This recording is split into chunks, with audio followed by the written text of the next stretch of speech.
नमस्कार, स्वागत है आप सभी का हमारे यूट्यूब चैनल पर। आपको मैथ का बेसिक लेवल से लेके एडवांस लेवल तक यहाँ पर मैथ पढ़ाई जाएगी, जो एस.डी. यादव की पुस्तक को आपको हम पढ़ाएंगे। ठीक है, और पुस्तक यही आपको संपूर्ण पढ़ाया जाएगा, अर्थमेटिक्स। और आपको कुछ बेसिक चीज़ें जानना बहुत ज़रूरी होता है, इस वजह से हम आपको सबसे पहले एकदम बेसिक चीज़ों से स्टार्ट करते हैं। पहला है, ठीक है, प्राकृत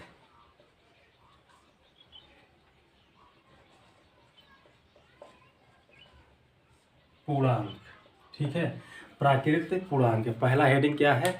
प्राकृतिक पूर्णांक, जिसे हम प्राकृतिक पूर्णांक भी कहते हैं। ठीक है, तो इसको कहते हैं धन। जो पूर्णांक होते हैं, धन पूर्णांक को हम प्राकृतिक पूर्णांक कहते हैं। ठीक है, तो प्राकृतिक पूर्णांक जो होता है, धन पूर्णांक को ही हम प्राकृतिक पूर्णांक कहते हैं। एग्जाम्पल में आप देखिए, +1 +2 +3 +4 +5 से लेकर, ठीक है, अनंत तक प्लस में। ठीक है, इसको हम क्या कहते हैं? प्राकृतिक पूर्णांक कहते हैं, कि धन पूर्णांक को हम प्राकृतिक पूर्णांक कहते हैं। ठीक है, दूसरा नंबर आप देखिए, पूर्ण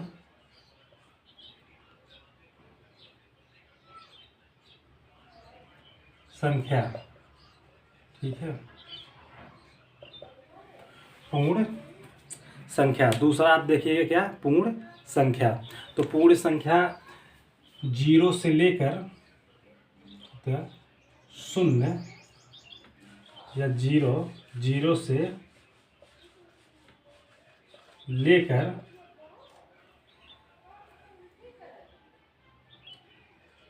धन पूर्णांक, 0 से लेकर धन पूर्णांक को हम पूर्ण संख्या कहते हैं। ठीक है, तो पूर्ण संख्या क्या होता है? वो 0 से लेकर धन पूर्णांक तक की जितनी संख्या है उसे हम पूर्ण संख्या कहते हैं। ठीक है, आपको समझ में आया होगा। और इसका एग्जाम्पल आप लिखिए। एग्जाम्पल में देखिए, 0 से लेकर +1 +2 +3 +4 +5 से लेकर प्लस अनंत तक। ठीक है, प्लस अनंत तक ये होता है पूर्ण संख्या, माने संख्याएं पूरी है, उसी को कहते हैं पूर्ण संख्या। तो जब पूरी संख्या होती है तो 0 से स्टार्ट होती हैं। अब 0 +1 +2 +3 +4 +5 से लेके अनंत तक उसे हम पूर्ण संख्या कहते हैं। तीसरा आप देखिए,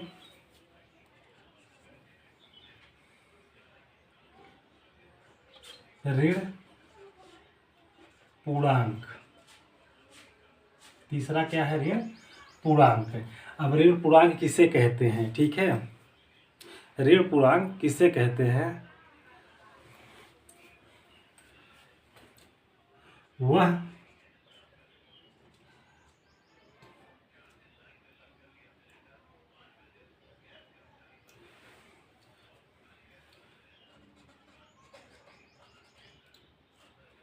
वह प्राकृतिक संख्या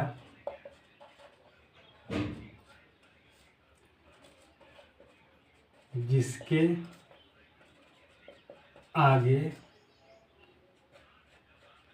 ऋण चिन्ह लगा हो उसे हम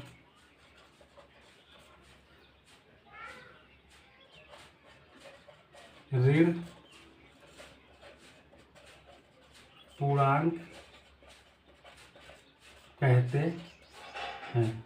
उसे हम क्या, ऋण पूर्णांक कहते हैं। ठीक है।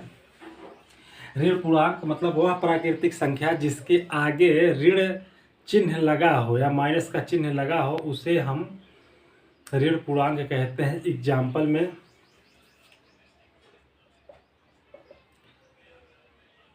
अनंत से लेकर -5, अनंत से लेकर -5, -4, -3, -2 और -1 तक, इसको कहते हैं ऋण पूर्णांक। वह प्राकृतिक संख्या जिसके आगे ऋण चिन्ह लगा हो उसे हम ऋण पूर्णांक कहते हैं। ठीक है, ऋण पूर्णांक कहते हैं। तो आपको हमने 3 चीज़ बता दिया जो बेसिक चीज़ें आपको जानना बहुत ही ज़रूरी है। ठीक है, बेसिक चीज़ें ऐसी होती हैं कि जिसे आपको जानना बहुत ज़रूरी होता है। तो आपको हमने पहला बताया प्राकृतिक पूर्णांक, दूसरा बताया पूर्ण संख्या, तीसरा बताया आपको ऋण पूर्णांक। ठीक है, तो इतना आपको हमने बता दिया है, उसका एग्जाम्पल हमने लिख दिया है। इसके बाद नेक्स्ट वाला आपको हम बताते हैं।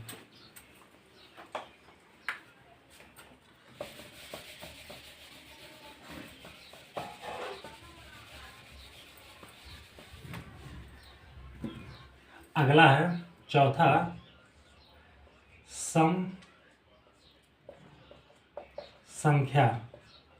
ठीक है, सम संख्या किसे कहते हैं? ठीक है, सम संख्या किसे कहते हैं? वह संख्या जो 2 से पूर्णतः विभाजित हो जाए उसे हम सम संख्या कहते हैं। ठीक है, वह संख्या जो 2 से विभाजित हो उसे सम संख्या कहते हैं। वह संख्या जो 2 से विभाजित हो उसे हम क्या, सम संख्या कहते हैं। वह संख्या जो 2 से विभाजित हो उसे हम सम संख्या कहते हैं। ठीक है, एग्जाम्पल में आप देखिए कि 2 से, तो 2, 4, 6, 8, 10, 12, 14, 16, 18 डैश डैश अनंत तक। ठीक है, जो कि 2 से विभाजित हो तो 2 से विभाजित होगा, 4 2 से विभाजित होगा, 6 2 से विभाजित हो जाएगा। इस वजह से ये सम संख्याएं हैं। ठीक है, तो सम संख्या जब भी आए तो आपको पता होना चाहिए कि 2 से कटने वाली संख्या को ही हम सम संख्या कहते हैं। ठीक है, तो अगला जो है आपको बताते हैं हम विषम संख्या। ठीक है, 5वां नंबर क्या है? विषम संख्या। विषम संख्या ये वह संख्या जो 2 से विभाजित ना हो उसे विषम संख्या कहते हैं। ठीक है, विषम संख्या एग्जाम्पल में आप देख लीजिए, कह रहा वह संख्या जो 2 से विभाजित ना हो। ठीक है, कह रहा वह संख्या जो 2 से विभाजित ना हो उसे हम विषम संख्या कहते हैं। इसके मतलब वह संख्या होनी चाहिए जो 2 से ना कटे। तो स्टार्टिंग शुरू से होता 1। ठीक है, पहला क्या होगा 1, 1 2 से कटेगा? आप कहोगे सर नहीं कटेगा। क्या 3 2 से कटेगा? कहोगे सर नहीं कटेगा। क्या 5 2 से कटेगा? आप कहोगे नहीं कटेगा। क्या 7 2 से कटेगा? आप कहोगे नहीं कटेगा। क्या 9 2 से कटेगा? कहोगे सर नहीं कटेगा। क्या 11 2 से कटेगा? तो कहोगे सर आप नहीं कटेगा। क्या 13 2 से कटेगा? तो आप कहोगे नहीं कटेगा। ठीक है, तो ऐसे लेकर समझ लो अनंत तक। ठीक है, तो इसका मतलब होता है विषम संख्याएं वह संख्याएं, विषम संख्या वह संख्या होती है जो दो से विभाजित ना हो, उसी को हम कहते हैं विषम संख्या। ठीक है, जिसमें 1 3 5 7 9, ठीक है, 11, तो ऐसी गिनती होती है जो विषम संख्याएं होती हैं। ठीक है, तो आप समझ पाए होंगे कि एग्जाम्पल में आप कभी भी सम संख्या हो तो वह संख्या जो 2 से विभाजित हो जाए उसे हम सम संख्या कहते हैं। 2 से स्टार्ट होता है क्योंकि 2 एक सम संख्या है, 4 सम संख्या है, 6 सम संख्या है। ठीक है, यही विषम संख्या वह संख्या जो 2 से विभाजित ना हो, शर्त क्या कहता है? 2 से ना कटे, उसी को हम विषम संख्या कहते हैं। ठीक है, तो जो गिनती 2 से नहीं कटती है उसको हम विषम कहते हैं, जो गिनती 2 से कट जाती है उसे हम सम संख्या कहते हैं। ठीक है, तो 2 चीज़ आपको हमने बताया, 5 चीज़ें आपको हमने बता दी हैं। तो आपको इसको अपने कॉपी पे उतारना है और इसको याद कर लेना है, क्योंकि आने वाले जो भी नंबर सिस्टम, ठीक है, संख्या पद्धति जो चैप्टर है और भी जो चैप्टर में, सब में इन सब चीज़ों की आवश्यकता पड़ती है। क्योंकि जब आप क्वेश्चन पढ़ेंगे तो आपको सम संख्या मिलेगी, विषम संख्या मिलेंगी, प्राकृत संख्या मिलेंगी, धनात्मक संख्या मिलेंगी। ठीक है, तो इसके बारे में हम आपको इसी वजह से बेसिक चीज़ें बता रहे हैं जो आपको अच्छी तरीके से जानकारी होनी चाहिए। ठीक है, तो फिर हम आपको अगला बताते हैं।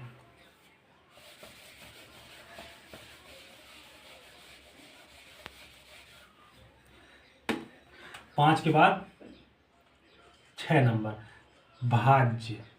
क्या है? भाज्य। तो भाज्य किसे कहते हैं? ठीक है, तो इसके बारे में हम आपको बताते हैं। या भाज्य किसे कहते हैं? वह संख्या जो 1 से, स्वयं से और किसी अन्य संख्या से कट जाए उसे हम भाज्य संख्या कहते हैं। ठीक है, देखिए, वह संख्या जो 1 से और स्वयं से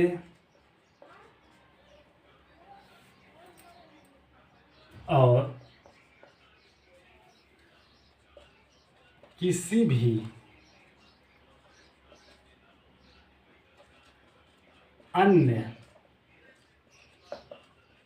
संख्या से, अन्य संख्या से कट जाए उसे भाज्य संख्या कहते हैं। तो भाज्य संख्या क्या लिखा गया? वह संख्या जो 1 से कट जाए, स्वयं से कट जाए और किसी भी अन्य संख्या से कट जाए उसे हम भाज्य संख्या कहते हैं। ठीक है, तो भाज्य संख्या वह संख्याएं होती हैं जो 1 से कट जाए, स्वयं से कट जाए और किसी भी अन्य संख्या से कट जाए, उसे ही हम भाज्य संख्या कहते हैं। इसके मतलब है कि भाज्य संख्या 3 डिजिट से, 3 नंबर से कटने वाली संख्या है। ठीक है, और इसके बाद अगला हम आपको बताते हैं अभाज्य संख्या। 7 नंबर, अभाज्य संख्या। ठीक है, यहाँ आप संख्या डाल दीजिए, भाज्य संख्या। ठीक है, यहाँ अभाज्य संख्या वह संख्या जो एक और स्वयं से विभाजित हो उसे हम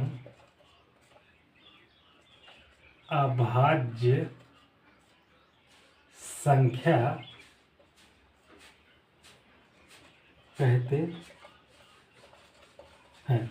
हाँ, यहाँ पे देखिए आपको एक चीज़ और बता दें, एग्जाम्पल हमने नहीं लिखा, एग्जाम्पल हम आपको लिख के बता दे रहे हैं। पहले भाज्य संख्या का, वह संख्या जो एक से और स्वयं से और किसी भी अन्य संख्या से कट जाए उसे हम भाज्य संख्या कहते हैं। एक चीज़ आप ध्यान दीजिएगा, यहाँ अगर हम 2 ले लें, ठीक है, तो क्या 2 इन शर्तों को पूरा करती है? 1 से 2 कट जाएगी, 2 स्वयं से कट जाएगी, क्या किसी और संख्या से 2 कटेगी? नहीं कट रही है ना। इसके मतलब होता है कि भाज्य संख्या में 2 नहीं होगा।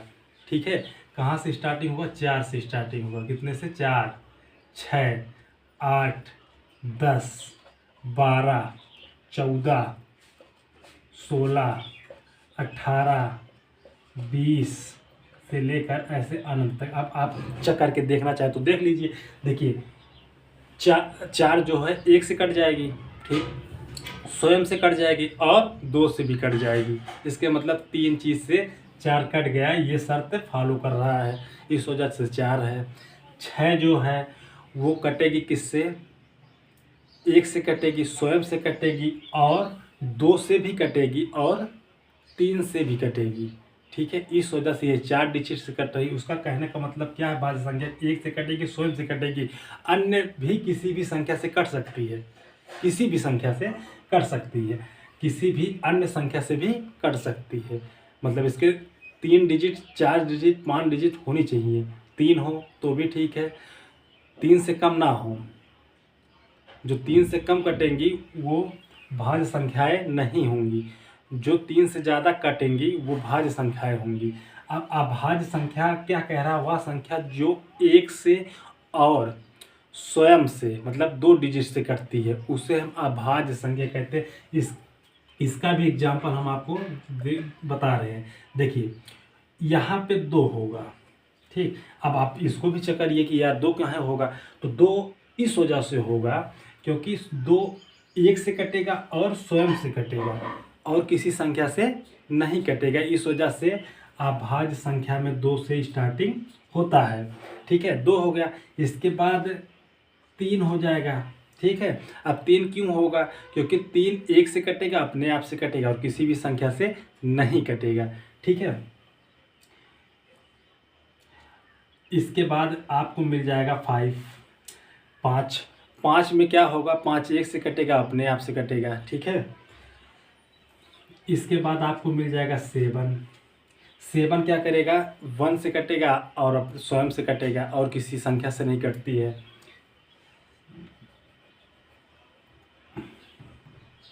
7 के बाद 11 नंबर हो जाएगा। कितना नंबर हो जाएगा? 11 नंबर।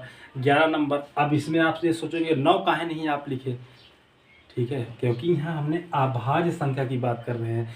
9 नहीं कटेगा, 9 1 से भी कटेगा, अपने आप से भी कटेगा और 3 से भी कटेगा ना, 3 डिजिट से कट गया ना, इस वजह से नहीं होगा। ठीक है,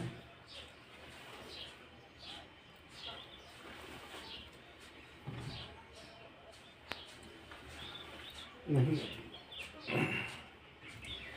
ठीक।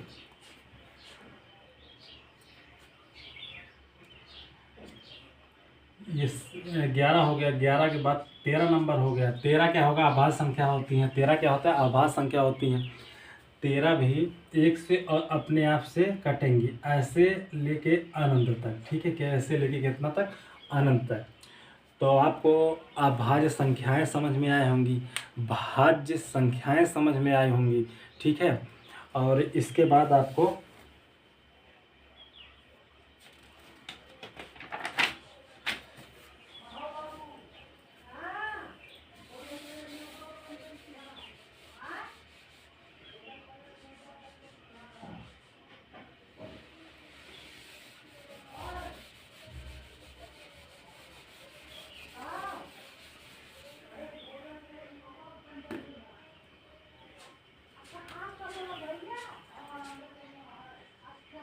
9वां नंबर आपको बता रहे हैं सह अभाज्य संख्या। ठीक है, सह अभाज्य संख्या किसे कहते हैं? तो संख्याओं का वह जोड़ा या संख्याओं का वह युग्म, ठीक है, और युग्म जिसके एक के अतिरिक्त कोई अन्य गुणनखंड ना हो, उसे ही हम सह अभाज्य संख्या कहते हैं।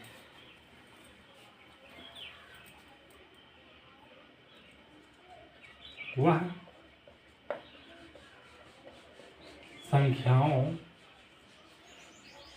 का जोड़ा या युग्म, वह संख्याओं का जोड़ा या युग्म जो एक के अतिरिक्त कोई अन्य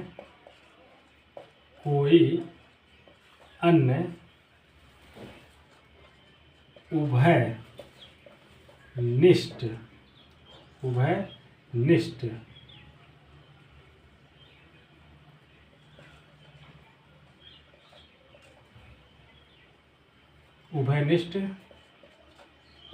गुणनखंड ना हो। ठीक है, क्या हो?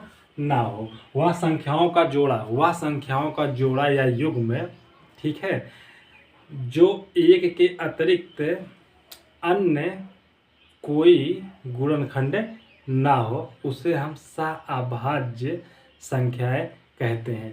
ठीक है, एग्जाम्पल में आप देखिए,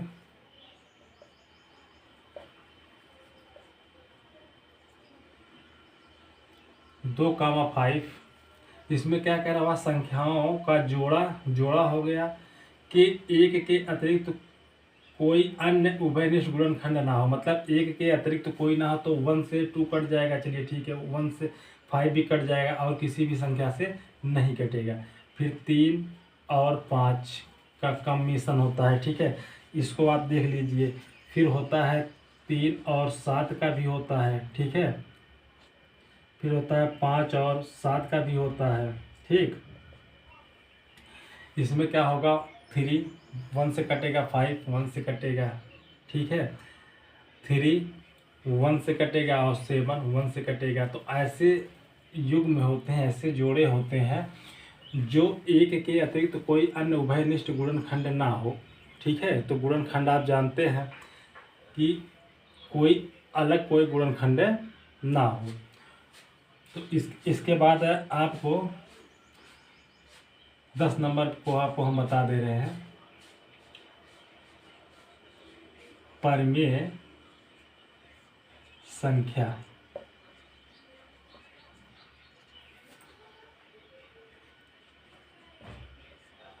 परिमेय संख्या वह संख्या जो P/Q के रूप में क्या हो? व्यक्त हो या लिखी हुई हो, ठीक है, व्यक्त हो, उसे परिमेय संख्या कहते हैं, ठीक है। उसे क्या हम परिमेय संख्या कहते हैं। चलिए ठीक है, परिमेय संख्या हो गया। वह संख्या जो P/Q के रूप में व्यक्त हो, उससे हम परिमेय संख्या कहते हैं, ठीक है। तो एग्जाम्पल में आप देखेंगे तो P/Q के रूप में हो तो हम इसको लिख सकते हैं 2/3 लिख सकते हैं, ठीक है, 5/7 लिख सकते हैं, ठीक, और हम इसको लिख सकते हैं 5/1 भी होता है, अगर 5 है तो भी ठीक है, अगर 1 लगा दोगे तो भी ठीक है, माइनस हो तो भी चलेगा, प्लस हो तो भी चलेगा, तो उससे कोई दिक्कत नहीं होती है। ठीक है,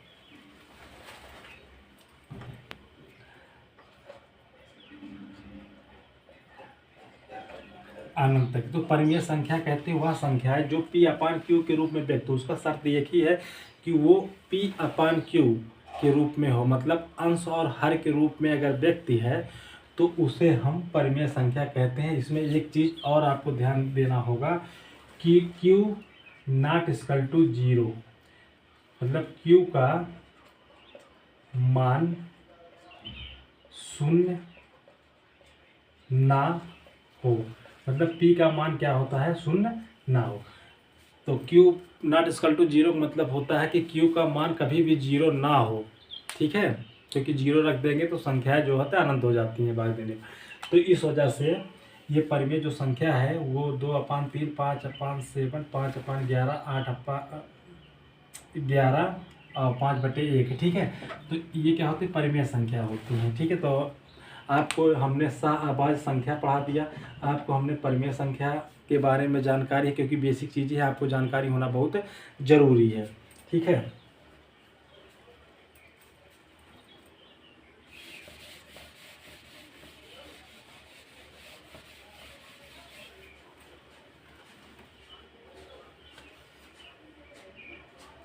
इसके बाद कितना हुआ था, 11 नंबर। अपरिमेय संख्या क्या है, अपरिमेय संख्या वह संख्या जो पी अपान क्यू के रूप में ना हो, ना हो। तो यहाँ आप देखिए एक चीज़ दी गया, ना हो। ठीक है, मतलब वो अपरिमेय संख्या वह संख्या होती है जो पी अपान क्यू के रूप में ना हो। तो एग्जाम्पल में आप देखेंगे, ठीक है, एग्जाम्पल में आप देखेंगे यहाँ हो जाता पाई। ठीक है, क्या होता था, पाई, और यहाँ √2 हो जाएगा, √3 हो जाएगा। ठीक है, माइनस में √3 हो सकता है, माइनस में √2 हो सकता है। क्यों, क्योंकि अपरिमेय संख्या कहता है वह संख्या जो पी अपान क्यू के रूप में ना हो। तो ये देखिए पी अपान क्यू के रूप में नहीं होंगी, इसे ही हम अपरिमेय संख्या कहते हैं, जो कि एग्जाम्पल में हमने आपको बता दिया, √2, √3, -√3 और -√2। ठीक है, से लेके अनंत तक होते हैं। ठीक है, ये अपरिमेय संख्याएं होती हैं। अगला जो है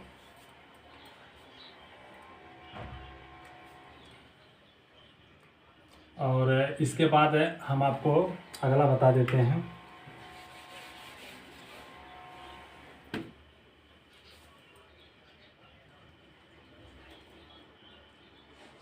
क्रमागत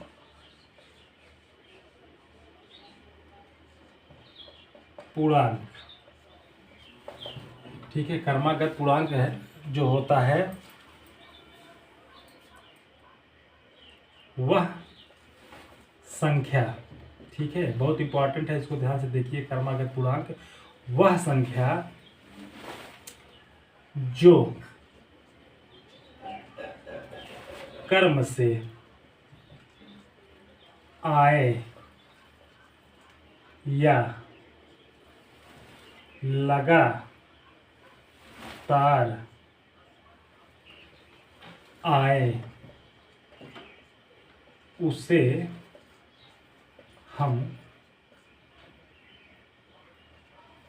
हम क्रमागत संख्या कहते हैं।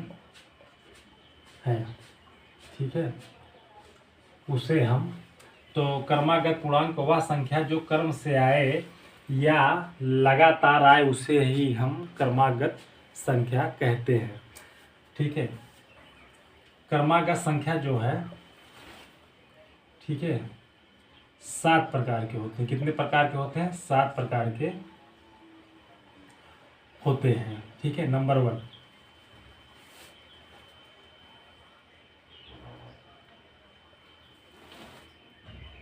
प्राकृत संख्या। ठीक है, नंबर 1 क्या हो गया, प्राकृत संख्या। और नंबर 2 हो गया प्राकृत संख्या का स्क्वायर। ठीक है, क्या हो गया? प्राकृत संख्या का स्क्वायर। और नंबर 3 हो गया प्राकृत संख्या का क्यूब। नंबर 4 हो गया सम संख्या। नंबर 5 हो गया विषम संख्या। ठीक है, और नंबर 6 हो गया सम संख्या का स्क्वायर। नंबर 7 हो गया विषम संख्या का स्क्वायर। ठीक है, तो कितने प्रकार के हो गए? 7 प्रकार के। ठीक है, ऐसे टाइप के आपके सवाल मिलेंगे।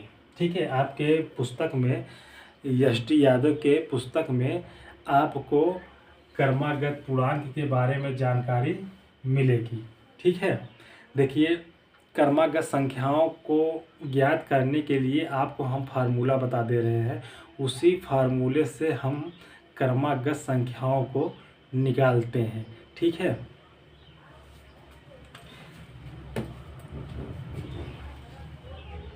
जो कि पहला जो सूत्र है, ठीक है, पहला जो सूत्र है वह है कर्मागत या प्राकृतिक संख्याओं का प्राकृत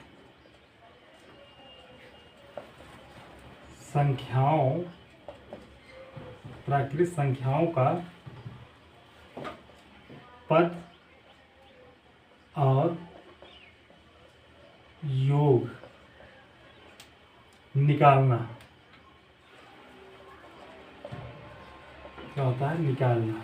ठीक है, प्राकृतिक संख्याओं का पद और योग निकालना। तो प्राकृतिक संख्याएं जो होती हैं वो कर्मागत होती हैं। ठीक है, कर्म से होती हैं। तो देखिए जो सूत्र होता है वह होता है यन।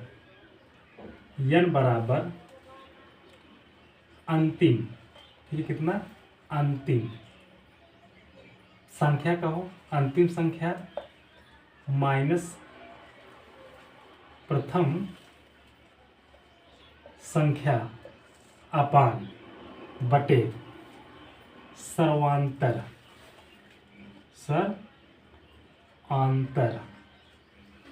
सर्वांतर प्लस 1।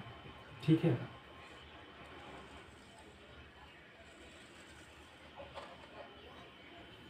ठीक। ये देखिए यहाँ से हमें पद का मतलब होता है संख्या। हमें यन जो है वो क्या है? पद है। ठीक है, क्या? पदों की संख्या है। ठीक है, पदों की संख्या है। यन क्या है? पदों की संख्या है। और हमें अंतिम संख्या और प्रथम संख्या उनके बीच में सर्वांतर लगा होता है। ठीक है, उनके बीच की जो संख्याओं में अंतर होता है उसे ही हम सर्वांतर कहते हैं। ठीक है, एग्जाम्पल में आप देखिए, दो संख्याओं के बीच में जितने का अंतर होता है क्रम से, दो संख्याओं के बीच में जितने का अंतर होता है क्रम से सभी संख्या में, उसे सर्वांतर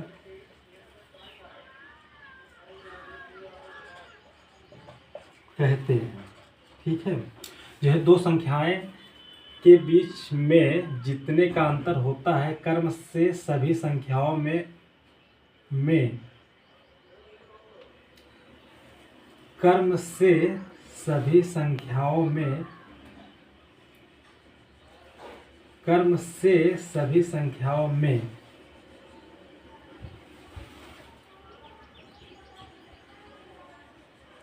में हो, ठीक है।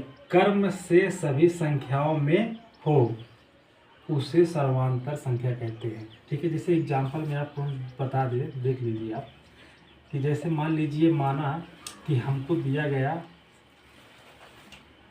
1, ठीक, प्लस में दे दिया गया है 2, प्लस में दे दिया गया 3, प्लस में दे दिया गया 4, और ऐसे ऐसे देते हुए हमें 10 यहाँ दे दिया गया है, ठीक है। तो अब हम सोचेंगे कि ठीक है, पहला पद जो है ये देखिए, ये जो होता है, ठीक है, ये अंतिम पद होता है। क्या पद होता है? अंतिम पद की इसे कहते हैं, क्योंकि 10 तक ही पूछा है आपसे, ठीक है। ये क्या होता है? प्रथम। क्या होता है? प्रथम पद होता है, प्रथम संख्या होती है, ठीक है। सर्वांतर, इन दोनों के बीच का अंतर, या इन दोनों के बीच का अंतर, या इन दोनों के बीच का अंतर। तो 2 में से 1 गया 1, या 3 में से 2 गया 1, 4 में से 3 गया 1। इसी को हम कहते हैं सर्वांतर। सर्वांतर मतलब दो संख्याओं में से दोनों संख्याओं के बीच के अंतर को हम क्या कहते हैं? सर्वांतर कहते हैं, ठीक है। दोनों बीच के संख्याओं के अंतर को क्या कहते हैं? सर्वांतर कहते हैं, ठीक है। तो यहाँ से आपको प्रथम पद जानकारी हो गया होगा कि पहला वाला पद को ये प्रथम पद कहते हैं और लास्ट वाले पद को हम अंतिम पद कहते हैं। यहाँ से हम जब इस फार्मूले में रखेंगे तो हमें n पद ज्ञात हो जाएगा, और n पद हमें इस वजह से ज्ञात किया जाता है क्योंकि सवाल में कभी n पद दिया होता है, कभी n पद नहीं दिया होता है। हमसे डायरेक्ट योग पूछ लेता है तो हमें n पद ज्ञात करना होता है, और n पद हम तभी ज्ञात करते हैं। देखिए यहाँ पे अगर आप निकालोगे तो आपको 10 ही आएगा, हम निकाल के आपको बता भी सकते हैं, ठीक है। और एक फार्मूला है जो आपको हमने बता दिया कि 1 प्राकृत संख्याओं का पद और योग निकालना। तो हमने आपको पद निकालने वाला फार्मूला लिखा, हमने दोनों के बीच में सर्वांतर, जिसे देखिए इसको अगर आप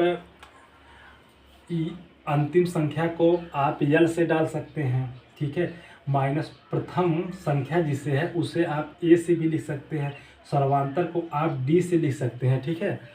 तो कोई दिक्कत नहीं है, आप इस फार्मूले को याद कर लीजिए, और आपको याद करना पड़ेगा ये फार्मूला, तभी आप ये क्रमागत प्राकृतिक संख्याओं का योग निकालने में बहुत ही आसानी होगी, ठीक है।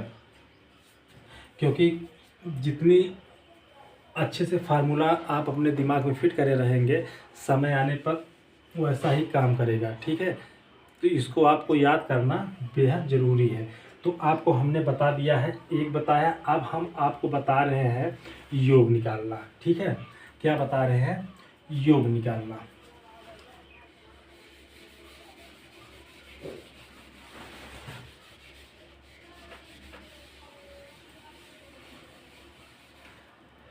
ठीक है, देखिए ये तो हो गया, कोई बात नहीं।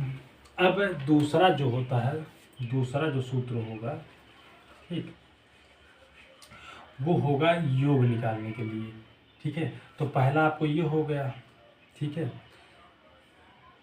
या मान लीजिए ए वाला ये है पहला, ये बी वाला है, तो आपको योग ज्ञात करना है। तो योग बराबर क्या होता है? ठीक है, योग बराबर होता है n/2, ठीक है। ब्रैकेट में अंतिम पद प्लस प्रथम पद, ठीक है। क्या होता है? अंतिम पद और प्रथम पद, ठीक है। तो यहाँ आप ये दूसरा सूत्र आप देख लीजिएगा, याद कर लीजिएगा कि n बराबर n/2 अंतिम पद प्लस प्रथम पद, ठीक है। इसको ऐसे भी लिखा गया है, ऐसी कोई बात नहीं कि कोई दिक्कत है। देखो, या इसको ऐसे भी आप कर सकते हो, योग बराबर होता है अंतिम पद प्लस प्रथम पद अपान 1/2, कितनी है? दो पद है, योग है ना, तो यहाँ दो क्यों होता है, क्योंकि हम ये देखें कितनी संख्या है, एक संख्या और दो संख्या, पहला पद दूसरा पद, तो योग में क्या होता है दूसरा पद। क्योंकि यहाँ पे आप अगर ध्यान देंगे तो अभी आपको हो सकता है आप नए नए हो ना जानते, नहीं तो औसत में होता है, ठीक है, औसत में क्या होता है कुल योग बटे कुल संख्या, ठीक है, इस वजह से यहाँ योग की बात हो रही है। जब योग होगा तो अंतिम पद और प्लस प्रथम पद बाई 2, ठीक है। और एक चीज़ यहाँ और होता है कि जो nवां पद आप याद किए होंगे, यहाँ पे n वाले पद से क्या होता है गुणा हो जाता है। तो एक ये हो गया, या आप इसे अगर इंग्लिश में लिखना चाहेंगे तो भी कोई दिक्कत नहीं है, आप लिखिए यस n बराबर, मतलब होता है संयोग है बराबर n/2, ठीक है, n/2। यहाँ आप कर लीजिए अंतिम प्लस प्रथम और ब्रैकेट में कर लीजिए, और ये भी हो गया, ठीक है। तो यहाँ आपको हमने फार्मूला एक ही है, ठीक है, ये ऐसे नहीं कि फार्मूला अलग है, फार्मूला एक ही है, बस आपको याद कौन सा होगा इस वजह से आपको हमने लिख दिया है। इसका भी आप याद कर लीजिएगा, इसको भी आप याद कर लीजिए। यहाँ एक फार्मूला हम आपको और बताएंगे, ठीक है।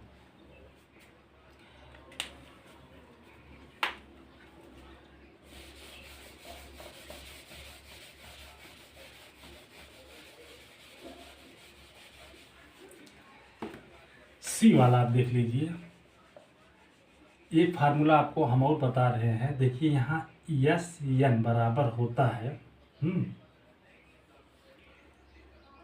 यस एन बराबर होता है n/2, ब्रैकेट स्टार्ट होगा बड़ा वाला, ठीक, बड़ा वाला ब्रैकेट स्टार्ट होगा, यहाँ होगा आपके पास 2a, ठीक, प्लस n-1 गुणे d, ठीक। ये फार्मूला है, इसको आप याद कर लीजिए। ये भी योग याद करने के लिए है, देखो योग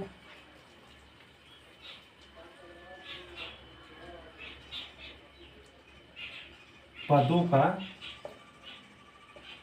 योग है, ठीक है, जो पद दिया होगा उसका योग है।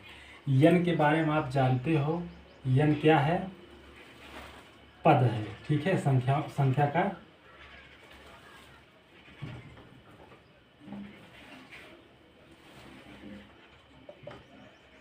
का क्या है, पद है, ठीक है। यन क्या है, संख्या का पद है, मतलब कितनी संख्याओं का पद है, या संख्याओं का क्या है, ये पद है, ठीक है। डी के बारे में आपको पता ही होगा, ये सर्वांतर है, क्या है, सर्वांतर है, ठीक है, क्या है, सर्वांतर है, ठीक है।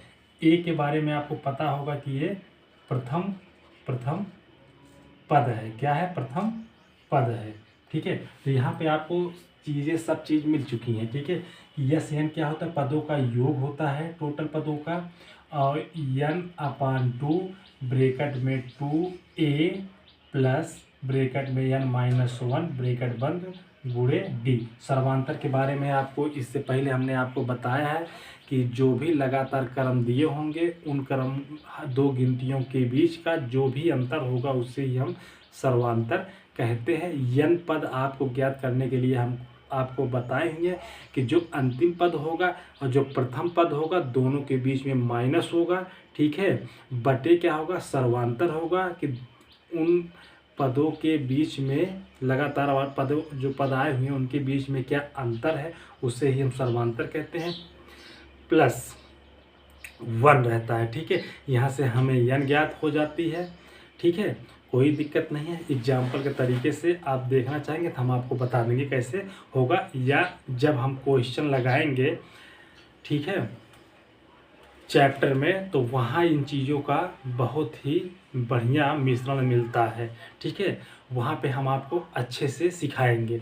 बस सूत्र आपका आप सभी को खूब अच्छे से याद करना है, ठीक है, भूलना नहीं है, प्रैक्टिस करो, याद करो, ठीक है, ध्यान से मन लगा के, क्योंकि आपको याद करना पड़ेगा, ठीक है, अच्छे से याद कर लेना। तो यहाँ देखिए, अगर योग पदों का योग ज्ञात करना होगा तो भी हम यहाँ फार्मूला लगा देंगे। कहाँ फार्मूला कौन सा लगेगा, सवाल डिसाइड करता है कि कौन से फार्मूले कहाँ लगेंगे, किस फार्मूले से लगने से कितना आसान होता है। जहाँ हमें पदों का योग मिला होगा, ठीक है, सर्वांतर मिल जाएगा, हर चीज़ मिल जाएगा, हमें यन निकालना होगा, हम आराम से इस सूत्र से निकालेंगे, पदों की संख्या निकाल लेंगे, ठीक है, तो कोई दिक्कत नहीं है। तो 3 चीज़ों आपको हमने बता दिया है। इसके बाद आपको हम, ठीक है, नेक्स्ट जो है उसको भी हम आपको बताते हैं। तो ए हो गया, बी हो गया, सी होगा, तो आपको याद हो गया होगा, ठीक है, ठीक।